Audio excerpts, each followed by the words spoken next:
বর্তমান মুখ্যমন্ত্রীর প্রশংসায় প্রাক্তন মুখ্যমন্ত্রীর স্ত্রী মীরা ভট্টাচার্য।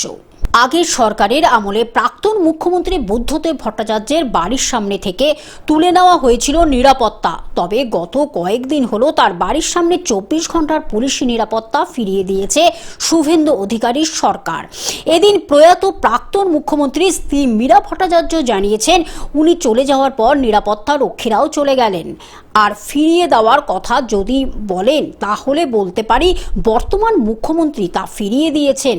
শুধু তাই নয়, রাজ্যের সরকার তৈরির পূর্বে নির্বাচনের সময় বিজেপি যা যা প্রতিশ্রুতি দিয়েছিল তাও অনেকটা পূর্ণ হচ্ছে বলেই মত মীরা ভট্টাচার্যের।